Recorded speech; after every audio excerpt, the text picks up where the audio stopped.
Saya, Kang Rijal dan Ibu Kurnia siap bertarung di pengadilan bersama dengan tim Taka untuk membongkar ijazah palsu Jokowi yang dibuat oleh Eko Panjul. Jadi supaya rakyat tahu ijazah Jokowi ini dibuat oleh Eko, makanya dia tak akan berani hadir. Dan saya selalu sebut nama Eko. Ada beberapa saksi yang menyatakan kepada saya bahwa dia ikut membuat bersama Eko. Pak Hakim, para Pak Polisi, kalau mau menyelesaikan kasus ini kepada Pak Prabowo, periksa yang orang kita laporkan di Bareskrim, Eko Sulistyo, Pratikno, Jokowi, dan Pak Iman. Oke, bismillahirrahmanirrahim. Assalamualaikum warahmatullahi wabarakatuh. Terima kasih, alhamdulillah acara ini cukup ramai ya, bahkan lebih ramai dari persidangan Dr. Tifa kayaknya nih. Jadi saya sudah memprediksi bahwasanya Jokowi itu tidak akan hadir dalam persidangan gitu loh. Karena apa? Karena kan yang buat itu Eko. Eko Sulistyo, Eko Panjul, Eko aktivis PKI. Jadi sampai kapanpun Jokowi nggak akan hadir gitu loh. Nah hari ini kan Jokowi selalu bilang saya ini korban dari kita ini. Jokowi itu bukan korban, Jokowi itu pelaku kejahatan. Jokowi itu harus ditahan, ditangkap. Eko Sulistyo, Pratikno harus ditangkap. Kalau polisi mau memeriksa laporan kami di Bareskrim, selesai kasus ini. Jokowi pasti ditangkap dan diadili. Jadi atas putusan Dr. Tifa, ternyata ada yang senang, yang lebih senang dari Dr. Tifa gitu loh. Saya tadi di Bareskrim saya ketemu dengan Lecumanan. Nah, Lecumanan ketemu saya tegur, Bang Lecu, oh iya Bang Rustam katanya. Waduh, selamat Bang Rustam menang katanya gitu kan. Saya bingung juga apa yang menang. Nah, terus saya bilang begini sama Lecu, bukannya lu yang menang. Kalau begini kan Jokowi kan gak hadir di pengadilan gitu kan. Artinya lu menang. Oh iya bang, makasih bang gitu. Jadi intinya kasus ini memang sengaja dibuat Jokowi supaya Jokowi tidak hadir di pengadilan gitu loh. Nah, kami ini bertiga, saya, Kang Rijal dan Ibu Kurnia siap bertarung di pengadilan bersama dengan tim Taka untuk membongkar ijazah palsu Jokowi yang dibuat oleh Eko Panjul. Jadi supaya rakyat tahu ijazah Jokowi ini dibuat oleh Eko, makanya dia tak akan berani hadir. Dan saya selalu sebut nama Eko. Ada beberapa saksi yang menyatakan kepada saya bahwa dia ikut membuat bersama Eko. Hari ini juga ada Mbak Ita, terima kasih Mbak Ita hadir. Mudah-mudahan bisa bergabung dengan kami untuk membongkar ijazah palsu Jokowi, yang dimana kawan Mbak Ita juga mengakui kalau dia ikut bersama Eko. Wah, terima kasih Mbak Ita, selamat berjuang kembali. Jadi tidak ada lagi peluang Jokowi untuk menyatakan ijazah dia itu asli. Dia ini bingung gitu loh, dipikir dengan memusnahkan barang bukti, membakar pasar pramuka akan hilang. Tidak, pembuatnya masih ada. Ijazah ini dibuat 2029. Siapa yang membuat? Ya relawan 2012 ijazah ini dibuat. Ketika Jokowi Ahok. Siapa yang membuat itu? Ya relawan itu. Nah, saya temukan dan mengakui, bahkan orang yang tertinggi dari relawan itu kerjaan kue sama Eko. Artinya selesai barang ini dibuat di pasar pramuka. Kalau kita bertarung, nanti kita dorong orang itu biar Jokowi itu mukanya berdarah-darah gitu loh. Nah, menangis darah biar dipermalukan kepada seluruh rakyat Indonesia, supaya tidak ada lagi presiden macam Jokowi yang pembohong ini gitu loh, yang merusak bangsa ini, menghancurkan bangsa ini, dan sok menyatakan ijazah itu asli, padahal palsu, 1000% palsu. Foto itu bukan foto Jokowi, gigi yang ginsul itu bukan gigi Jokowi, bibir Jokowi itu tidak seperti itu. Bibir Jokowi itu kalau kita perhatikan sebelah kirinya miring, yang ini rata, bibirnya agak tebal, itu bukan Jokowi. Kumisnya juga bukan Jokowi. Kacamatanya itu kacamata Bang siapa itu yang di depan tuh. Jadi itu memang bohong besar, Jokowi melakukan kebohongan, dan saya yakin Jokowi tidak akan berani berhadapan-hadapan dengan kami. Kamilah yang membongkar ijazah itu. Kami yang memulai, kami yang akan mengakhiri membongkar ijazah Jokowi palsu. Kepada seluruh rakyat Indonesia, kita lihat sampai titik darah penghabisan, kita akan melawan Jokowi.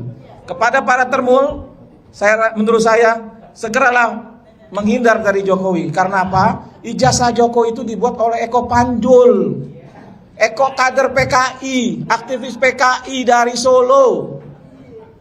Jadi jelas, Eko itu kawan abang saya, almarhum Nuku Sulaiman. Jadi kita tahu Eko itu siapa. Jadi Jokowi jangan berpura-pura lagi. Udah dapat barang inilah siapa yang buat. Kira-kira seperti itu. Jadi jangan kita meyakini ijazah Jokowi itu asli, jangan. Ijazah Jokowi itu palsu, dibuat oleh Eko Panjul, Eko Sulistyo, aktivis 80-an, aktivis PKI. Yang hari ini Solo Jakarta lagi menyelesaikan S3-nya. Jadi jelas hari ini para hakim, para Pak Polisi, kalau mau menyelesaikan kasus ini kepada Pak Prabowo, periksa yang orang kita laporkan di Bareskrim. Eko Sulistyo, Pratikno, Jokowi, dan Pak Iman. Terima kasih. Wabillahi taufiq wal hidayah. Wassalamualaikum warahmatullahi wabarakatuh. Vitor kita panggil lagi. Panggil lagi. Oke. Pak Taufik sini, Pak Taufik. Gabung lagi Vitor. Sini. Sini, Pak Taufik. Sini. Sini. Iya. Biar kameranya nggak berubah.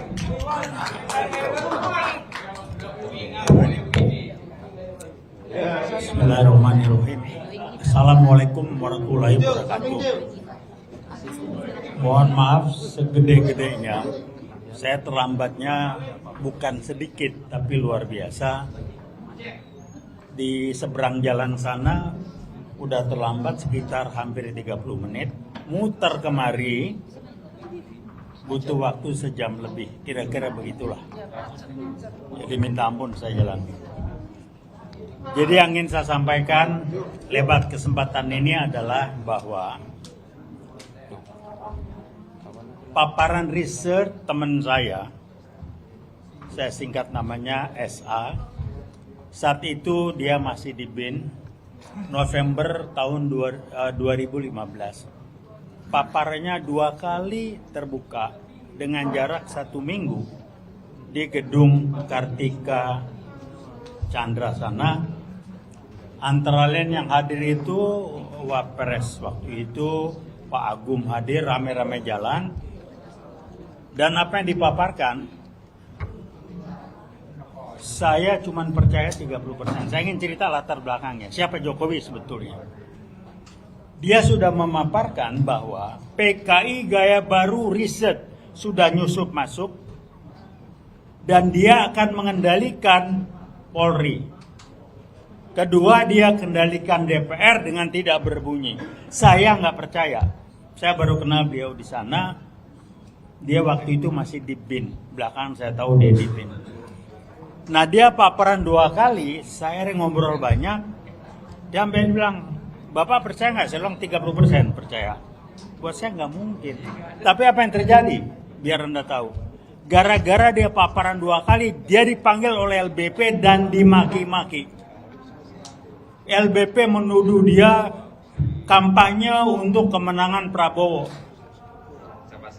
Dia bilang kenal juga enggak. Apa yang terjadi? Akhirnya dia digusur dari BIN. Perempuan. Saya kaget ketika berjalan, kok semuanya kejadian persis. Saya nyari dia sekarang belum ketemu. Saya coba telepon rada susah.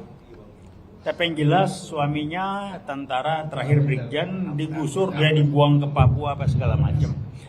Jadi apa yang dilakukan Jokowi sekarang itu bukan tindakan yang baru, itu sudah dipersiapkan jauh-jauh hari. Saya ngomong PKI gaya baru bangkit, diketawain, di WA diketawain, PKI udah mati Pak, udah nggak ada lagi, nggak usah. Itulah mentalitas bangsa kita. Saya belajar beginian. Ini mental apa? Mental berpikir level 3 dari 8 level. Apa level 3? Reaktif, instan, kemudian simptomatis. Jadi kalau nggak kelihatan muncul si PKI baru nggak bilang gua PKI, dia nggak yakin tuh PKI. Ini mereka berjalan terus. Padahal MPR sudah jelas melarang PKI. PSI itu PKI, saya ngomong di medsos. PSI itu partai PKI itu. Nah, kita tidak mengangkat sumber masalah yang menjadi masalah bangsa, yaitu Jokowi itu PKI. Dari mana saya bilang di PKI? Statement dia saya baca di medsos lewat Kepres nomor 8 Februari 2014. Jokowi mengatakan dalam G3065 PKI adalah korban. Keluar kepres-kepres susulan menyantuni keluarga korban. Kita diam. Kita nggak ribut. Inilah bangsa ini. Nunggu muncul, nunggu kebentur baru bereaksi. Tolong kita belajar lah mentalitasnya kok nggak dibenerin mau sampai kapan. Berpikir level 3. Jadi apa yang kita lakukan ini, kita sebetulnya mengedukasi bangsa, merubah mindset bangsa ini. Jangan lagi mindset level 3, naiklah minimal level 5 gitu. Dan dia tidak akan berhenti, Jokowi ini, nggak akan berhenti. Jadi rekan-rekan kita yang lain ngangkat ijazah Pak News silakan aja. Saya kalau bisa ngomong di publik, saya angkat deh PKI gaya barunya. Itu ada jaringannya yang main semua itu. Eko tuh PKI itu. Tadi ada yang bilang kan ya, yang emang dia betul itu. Tolong cek si rekap tuh siapa isinya. Kok bisa-bisanya yang menang Prabowo dibawa sama ada Gibran gitu. Siapa si rekap? Kok kita nggak ribut? Nggak ngerti saya. Teman-teman ini masyarakat ini kok nggak ribut? Karena memang ada program dari mereka untuk membuat masyarakat tidak menganggap ini penting. Jadi kembali saya katakan apa yang kita lakukan bukan hanya untuk kita. Yang kita lakukan adalah bagian dari proses melawan bangkitnya bergeraknya PKI gaya baru yang sudah berani tampil ke permukaan dengan partai gajah yang namanya PSI. Saya mau di publik. Siapa? PSI itu partai gajah, PSI itu PKI. Jadi saya nggak tahu, saya ditanya, Fik, lu ada yang ngancem nggak? Alhamdulillah nggak ada. Saya ngancem gua mah percuma ya kan. Udah sepuh begini, percuma juga nggak dia ancam segala macam. Belum tentu gua takut juga diancam. Gua anak jalanan diancam, kerja kita ngancam karena diancam gitu kan.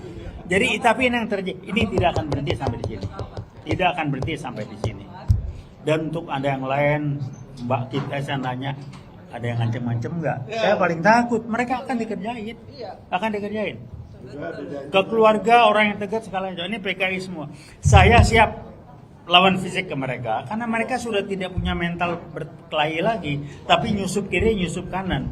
Karenanya saya hanya membantu agar teman-teman lebih memahami. Saya tidak akan ngomong mencuatkan ijazah palsu, walaupun itu juga strategis sama Jokowi. Saya angkat PKI gaya barunya dia. Kenapa? PKI adalah musuh semua bangsa ini. Kalau kita ngomong ijazah, barangkali yang sebagian yang pusing, yang lain ijazah diributin. Tapi kalau PKI gaya baru, saya maaf, saya kenal dekat beliau. Saya berdosa juga. Saya nenteng dia, saya yang bawa dia. Saya kagum sama dia. Ini orang jujur, sederhana, segala macam. Saya kenalnya lewat pertemuan jam 10 malam. Kita tungguin teman saya kenalin. Nama depannya Kartika dan sebagainya. Pak saya mau nanya orang temen nih, teman segala macam. Jam 10 malam dia datang di rumah temanku. Dengan capek segala macam. Anda liatin, saya jatuh hati waktu itu. Karena dia bilang, Pak kita pulang duluan deh, Bapak istirahat aja, Bapak capek. Apa nyautnya? Jangan begitu Pak Taufik. Bapak datang untuk saya. Capek itu tanggung jawab saya. Saya ganti baju senar, mohon Bapak jangan pulang. Ngomongnya begitu humble. Sampai sekarang, waduh ini orang hebat banget nih. Jujur, sederhana, lugu. Taunya gue yang bego bener. Belakangan, saya mulai tahu dia bohong dan saya tinggal pergi. Saya ngomong empat mata sama dia. Pak Jokowi jadi gubernur, saya bantu habis. Insya Allah jadi.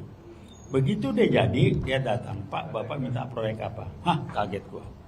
Terima kasih Pak, enggak. Saya contoh satu sama Bapak. Tolong jadi gubernur 5 tahun, selesai baru Bapak tinggalkan kalau mau pergi. Siapa? Janji Pak gini, ngomong berdua empat mata. Anggit ajudannya itu ada di situ. Apa yang kejadian? 2 tahun menjabat dia loncat jadi presiden. Buat saya silakan, tapi tolong ngomong dong ke saya. Bukan tiba-tiba dimutusin, nah ini orang nggak ada etika. Depan Pak Hasyim, waktu dia menang jadi gubernur, ada saya di situ. Ini biar Anda tahu ya. Pak Hasyim bilang ke Jokowi, Pak Jokowi selamat ya. Oh ya makasih Pak Hasyim. Jangan ke saya, terima kasih ke Pak Prabowo. Pak Prabowo yang bayar berapa miliar ke Ibu Mega untuk bisa Jokowi dilepasin, digiring jadi gubernur. Anda tahu apa nyautnya Jokowi? Loh kok saya mesti terima kasih? Saya kan tidak pernah minta dibantu. Anda bayangin. Depan saya, waduh ini orang begini. Hasyim ketawa-ketawa nggak enak aja. Silakan tanya Pak Hasyim. Ini orang memang bangsat, betul bangsat. Ya kalau ketemu lagi saya maki depan dia nggak ada urusan buat saya, udahlah gue tahu. Hatinya kecil, akalnya banyak. Mas saya takut banget servis itu. Gue nak jalan Pak Jokowi jangan banyak macam bilang iya pak. Dia itu bangsat, benar-benar bangsat. Kasih tau sama Jokowi. Taufik Baudin bilang dia bangsat. Jadi kita menghadapi orang yang bukan cuma dia sendiri, dia jadi ujung tombak PKI gaya baru. Yang akan menggoyahkan kita lagi dengan membuat DPR diam selama Kapolrinya masih yang sekarang, don't expect too much. Strategi mereka, Kapolri dijinakkan, kalau enggak dia ditangkap dong sama polisi. Jadi Listio Sigit itu udahlah ya, silakan aja, saya ngomong ke ya, terbuka. Satu lagi siapa? Tito Karnavian. Kilometer 50 itu presidennya Jokowi, Kapolda atau Kapolrinya Tito Karnavian. Itu disetel yang mau dibunuh itu HRS. Meleset anak buahnya yang kena. Saya datang ke TKP-nya ke sana. Saya ngomong sama polisi, Pak ini apa Pak? Oh ini Pak, udahlah Bapak jangan bohong ya, yang akhirnya ditangkap mati apa itu karena ngelawan katanya. Udah nih PKI gaya baru Pak. Jadi kilometer 50 adalah contoh bukti bagaimana PKI bermain presidennya Jokowi. Nah Tito Karnavian itu tangan kanannya. Jadi dia mengendalikan polisi, masuk ke dalam segala macam. Dan selama Kapolri yang sekarang belum diganti, don't expect too much. Polisi yang baik-baik disingkir-singkirin. Saya ngomong sama salah satu mantan jenderal gini-gini, dia cerita banyak. Jadi saya ingin mengingatkan kembali, kita fokus hajar dia boleh lewat ijazah palsu, tapi tolong sumber masalahnya dia adalah ujung tombak PKI gaya baru yang sudah disebar kemana-mana lewat PSI Partai Gajah. Itu aja yang sampaikan. Terima kasih. Wassalamualaikum warahmatullahi wabarakatuh.